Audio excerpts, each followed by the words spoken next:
सूर्याचं पहिली इंट्रोडक्शन कशी झाली? सूर्या कसा सापडला? तर सूर्या आता कोचिंग सुरू झाली होती आमच्याकडे 2 वर्षांनी झाली होती. तर त्याचे आई वडील शोधत आले होते. ते मला वाटतं ट्रान्सफर होऊन मुंबईला आले होते. उत्तर प्रदेश समजा ट्रान्सफर मुंबईला आले होते आणि त्याची आवड त्यांनी बघितलेलीच होती असेल ना. ते शोधत आले की इकडे कुठे कोचिंग चालते. तर आम्ही दोघं मैदानात त्यांना भेटलो. तर त्यांनी मला विचारलं सूर्याच्या मम्मीने की सर इसको भी बहुत क्रिकेट खेलना है, आप इसको रख सकते हो क्या? बोला ठीक है ना, आप छोड़ दो. बोला देखते क्या है वो, मालूम तो पड़ेगा. किती वय असेल तेव्हा? 9 ते 10 जास्तीत जास्त. ओके. हा छोटा होता. पण मैदानात आला की बॅट आणि बॉल फक्त मारणं. ओके. हा.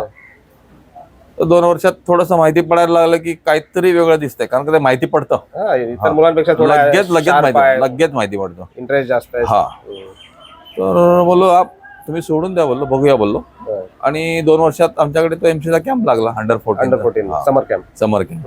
आणि त्या कॅम्प मध्ये आदित्य तरे, धवल कुलकर्णी, प्रवीण चुनावटीलाच राहायचं. चुनावटीला ज्युनियर पोरगा. यस. आता मुंबईचा बॉलिंग मेंटॉर आहे आणि असायलाच पाहिजे होता. त्याच्यासारखा अनुभव कामात नाही आला तर मग काय उपयोग? आणि त्याचा युज नाही करून घेतला तुमचा उपयोग काय? खरंय. प्रवीण शेट्टी, बलविंदर सिंग ज्युनियर, अच्छा, परत राजीव मेहरा तुम्हाला माहिती आहे की मला माहित नाही, राईट आर्म लेग स्पिन. असे खूप सारे चांगले क्रिकेटर सगळे मुंबईच्या वरच्या लेवलचं क्रिकेट खेळले. यातले जवळपास सगळेच खेळले. मी तर बोलीन आदित्य लीड केला, सूर्याने लीड केला, धवलने लीड केलंय. आणि यांच्या 3 वर्ष ज्युनियर सूर्या. अच्छा, यांच्या ज्युनियर सूर्या. तर मग हळूहळू जी प्रोग्रेस आम्ही बघत होतो तेव्हा सूर्या काय मिडियम पेस वगैरे टाकायचा की बॉलिंग जास्त इम्प्रूव्ह करायचं? दोन्ही स्विंग छापून टाकायचा. हा ना, मी ऐकलं होतं दोन्ही स्विंग छापून टाकायचा. बाहेर बोलतात ना की जो कंट्रोल असतो हातावरती आणि माइंड वरती तो त्याच्याकडे होता. अच्छा, त्या एज मध्ये. हो. ओके. हातात बॉल दिला की सूर्या टाक. आणि तेव्हा काय असायचं, मी मैदानात असायचो. म्हणजे तिथे कोणाला काय करायला नाही यायचं.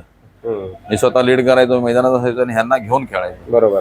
शिकवण्याची प्रोसेस तशीच असते. तुम्हाला ग्राउंड मध्ये ते डिसिजन घेता आले पाहिजे. तुम्हाला समोरच्या एखाद्याला शिकवता यायला पाहिजे. अदरवाईज बाहेरून ओरडून तुम्ही काही नाही करू शकत. तो तुमच्याकडे बघणार, लक्ष देणार नाही, सोडून देणार. पण जेव्हा मी मैदानात आहे, चुकलेल्या गोष्टीला सुद्धा काय असतं की तिथे मला त्याला माहिती असतं आता आज चुकलोय तर काहीतरी पनिशमेंट आहे. आपण अलर्ट मग तो अलर्ट असणार कायम. तर ते बघितलं तर मग कामाताना एक दिवस बोललो, कॅम्प सुरू झाला. बोललो सर, बोललो आपण सूर्याला काय करूया, एमसीच्या कॅम्पला ठेवूया. आणि एमसीच्या कॅम्पला अंडर एज ठेवायला परमिशन नाही. अच्छा, ओके. नाही ठेवू शकत तुम्ही. बरोबर. आता बदलला तो नियम. पण आधी मला वाटतं त्या 2 वर्षाच्या गॅप मधले त्या गोष्टीमुळे आमच्याकडे तुमचा भूपेन लालने आला होता त्यावेळेला. अच्छा. पण त्याला समजावलं, ज्या वडिलांना पण समजावलं. आणि आमचं नशीब आहे की आज तो पोरगा कुठे भेटला तरी तो अशोक सर म्हणूनच बोलतो. तो रिस्पेक्ट आहे. नाहीतर तो एखादा बोलला असता मला कॅम्प मध्ये नाही ठेवलं होतं, मला दुसरीकडे पाठवून दिलं, तो निग्लेक्ट करून गेला असेल तर काय करणार? नाही, त्यात झालं ना. सूर्याला आम्ही ठेवलंय, ह्याला पाठवलंय. म्हणजे तुम्ही स्पेशल केस मध्ये सूर्याला ठेवलं होतं. आणि त्याने आम्ही एकच विचार केला की आमच्या कॉलनीचा सूर्य आहे, तर आम्हाला कुठेतरी काहीतरी करायला पाहिजे ना. दिसतंय ना प्रोग्रेस, त्याच्याकडे पोटेन्शियल आहे. तर बोला आपण ठेवूया. तर कामात पण ऍग्री झाले, बोलतो अशोक ठेवूया, बोलतो बघूया काय होतं. आणि मग काय, मग आम्ही कामाला लागलो. आणि मग नेटमध्ये तुम्ही विश्वास नाही ठेवणार, तो नेटमध्ये त्याला तुम्ही काही नाही जरी दिलं ना, तो अख्खा दिवस त्या फिल्डिंग करायच्या तयारीत होता. अच्छा, तसा माइंडसेट. सगळ्यांना पाणी देणे, त्यामध्ये येऊन टायमात येणे, नेट लावायला मदत करायची, रोलिंग करायला मदत करायची, सगळ्या गोष्टी करायच्या. ग्रेट. नाही हा प्रकार नाही. तुम्ही आता तुम्ही बाहेर जाऊन बघाल ना, तर कोणाला तुम्ही नेट लावायला सांगा, रोलिंग कोणाला येत नाही. माहितच नाही. हा आमच्याकडे प्रकार नाही होता. मग हळूहळू तो त्याच्यात झाला. एखाद वर्ष तो एमसी. आता आमचाच प्रोग्राम, आम्ही त्याला तिकडे सरकवून दिलं. बरोबर. थोडं दिसत होतं. एमसीए मध्ये तो अंडर 14 चांगला खेळायला लागला. एमसीए वरनं अंडर 16 गेला. 16 त्याआधी दिलीप एल वेंकसरकरची जी टुर्नामेंट खेळली त्यामध्ये पण महत्वाचा परफॉर्मन्स केला. पण तो येऊन सांगायचा आम्हाला, सर 60 किया 70 किया, बोला क्या फायदा बोला. आणि आम्ही दोघं निगेटिव्ह बोलायचो. दिसतंय ना आता चाललंय ते अजून परफॉर्मन्स. गाड्या चाललेलं आहे. आता त्याला दादा पुता करून फायदा नाही. आता पुश करायचं उलट जायचंय. आणि माझी सवय अजूनही तशीच आहे. मी कोणालाही चांगलं बोलत नाही. गुडी राहून उपयोग नाही. मी बिलकुलही त्याला खाली हे करायला देत नाही की मी मस्त केलंय, मी थोडस रिलॅक्स राहावं म्हणून. नाही, मला सांगायला मी लक्षात देत नाही. पहिले टोवरच राहायचं काय, तरच तुम्ही रिझल्ट देणार, नाही तर नाही देणार. बिलकुल. आणि मग 16 झाला. 16ला तेव्हाची काही आठवण खास करून तुम्ही कसं त्याला हे केलं किंवा नाही मैदानामध्ये काय होतं त्यावेळेला माझ्याकडे सिनियर्स खूप चांगले होते. हा सिनियर मध्ये आहे तर मग सिनियर्स मध्ये मॅचेस आणि मी एकच माझ्याकडे प्लस पॉईंट ग्राउंड मी स्वतः बघत होतो त्यावेळेला.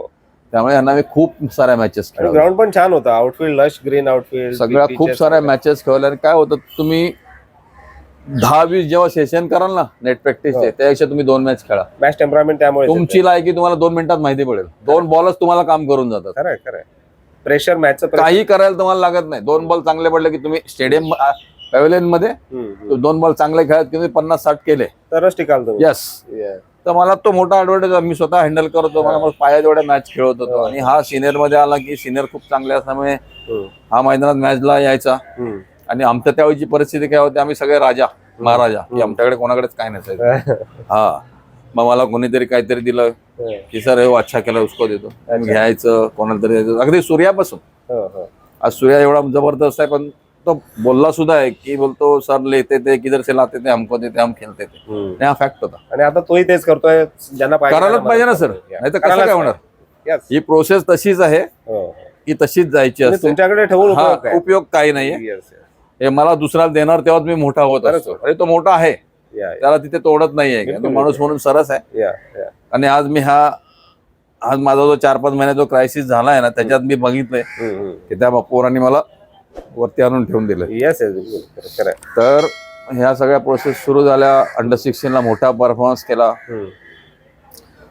तो येऊन सांगायचा तर आम्ही त्याला रोज चावायचो ना की 60-70 असे त्याला 90 होई पोचण्यावाला. चाबी मारणं पण आवश्यक होते. नाही ना, गरजच आहे. तर फायनल आली अंडर 16ची. फायनल अंडर 16ची आली आणि मी त्यावेळेला मॅच बघायला जायचो त्याच्या कुठल्याच मॅच, अजूनही जात नाही. तर अंडर 16ची मॅच झाली. बोलतो सर बॅट आहे क्या. बोले एक आमच्याकडे जुनी बॅट पडली होती याची, ते कोटिंगवाले असतात ना ते बॅट त्याला तिने सूर्या बॅट लेके बोला. त्या बॅटनी त्या माणसाने जाऊन 40 बॉलमध्ये 140 बनवले. हा ते सगळे सिलेक्टर बसलेले होते. तर त्याला त्यांनी विचारलं सूर्या हे कैसा मारता. बोलतो सर मी रोज मारता. बोलतो त्याचं उत्तर होतं. घाबरायचं नाही ना, बिंदास बिंदास एकदम बिंदास उत्तर दिला. बोलतो मैं मारता हूँ. मला सांगायला सर ऐसा ऐसा मालूम आहे म्हणजे. कामात जायचे ना मॅचला, कामात कोच होते. त्यांना रिपोर्ट तर मला असाच मिळत होता. गावात सांगितलं काय बोलतो सूर्याने बॅटिंग केली होतं अशोक. मला बस झालं बोललो, हेच तर पाहिजे होतं.